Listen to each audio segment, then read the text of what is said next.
Queridos y queridas colegas. Bien, chers collègues, nous passons au point suivant à l'ordre du jour. Nous avons le rapport de Madame Costa concernant le programme Europe créative.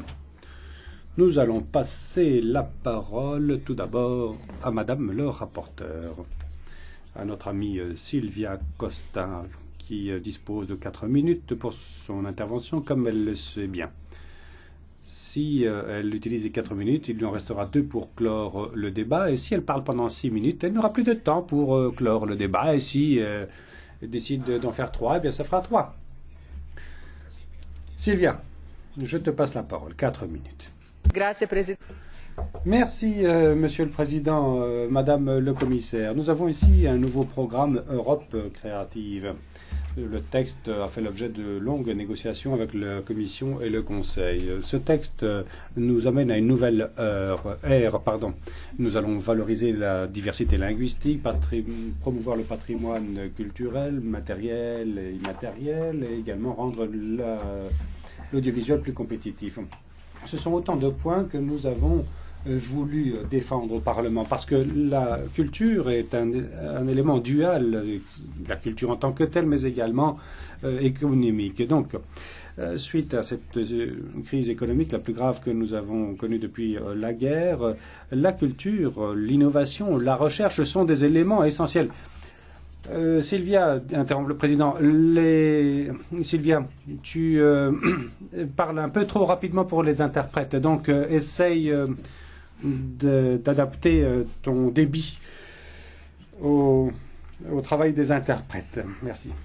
Donc, suite à la crise économique la plus grave que nous avons connue, la culture, la créativité, l'enseignement, la recherche sont enfin des éléments qui sont centraux dans cette programmation en 2014-2020.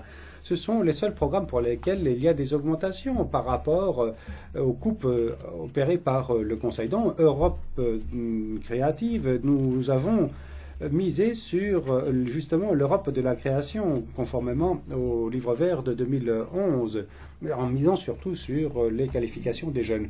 Donc 6 millions de personnes, 3 millions d'entreprises, un pourcentage du PIB très important, entre 6 et 8%.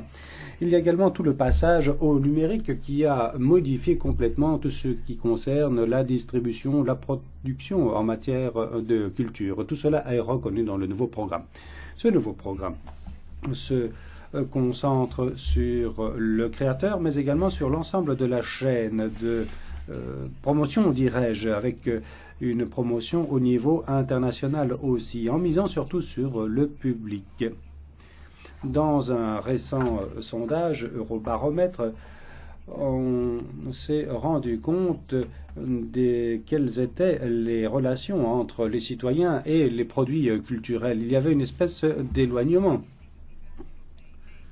Nous avons ici Média Mundus et Culture, qui étaient les programmes au préalable, mais que nous avons rassemblés dans un seul et même programme, tout en considérant qu'il y avait une certaine autonomie pour chacun d'entre eux, surtout en matière de budget. Mais nous avons misé également sur le transsectoriel. Je pense en particulier à l'instrument de garantie qui permettra de garantir ces prêts aux instituts culturels en fonction des portefeuilles spécifiques à chaque secteur. Et ainsi, nous aurons plus de diversité, plus de compétences dans ce domaine de la création. Le secteur de la culture, de la créativité et de l'audiovisuel doit aborder toute une série de défis très importants. Ces défis sont ramassés dans le programme en considération. Il ne faut pas oublier qu'il y a un problème de financement, il y a un manque de données comparables, il y a la numérisation et le développement du public. Avec Europe créative, nous apportons une réponse. Nous en venons à une valeur ajoutée européenne qui permet de renforcer nos entreprises et nos créateurs. Avec 1,462 milliard d'euros, nous avons ici une augmentation de 1,9%. Nous aurions voulu plus, cela va sans dire, mais c'est déjà positif. N'oublions pas également qu'il y aura des ressources supplémentaires qui pourront être confiées au patrimoine grâce aux politiques de cohésion. Cela veut dire, cela confirme que la culture n'est pas qu'une ressource transversale. J'insiste surtout sur l'ouverture de ce programme aux pays du voisinage ou encore sur la base d'accords bilatéraux, l'ouverture à des pays tiers. Il y a également un soutien pour l'ensemble de l'audiovisuel, pour le cinéma. On parle ici également de production pour la télévision, en particulier des programmes pour enfants. Ensuite, on insiste beaucoup sur le non lucratif.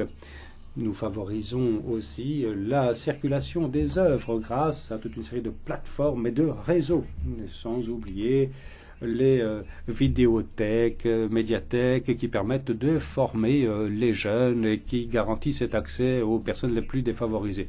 Merci aux collègues de rapporteurs fictifs, merci à Mater, à Ticao, à notre collègue Gavisky qui malheureusement n'est plus. Nous avons eu en commission de la culture un vote pratiquement à l'unanimité. Merci surtout à la commissaire, merci à la DG de la culture, merci à la présidence irlandaise et lituanienne pour l'excellent travail que nous avons accompli. Et j'espère qu'ainsi nous aurons une meilleure Europe qui sera une Europe de la culture, une Europe politique et pas tellement que financière et économique. Merci Sylvia. Madame le commissaire, pour réagir au nom de la commission. De la ponente. Tiene la palabra la señora Vassiliou. Madame Vassiliou. En anglais. Merci, Monsieur le Président. Mesdames et Messieurs les députés, je suis ravie d'être ici avec vous au moment où vous vous préparez à adopter ce programme, l'Europe créative. Je tiens à remercier le rapporteur et tous ceux qui se sont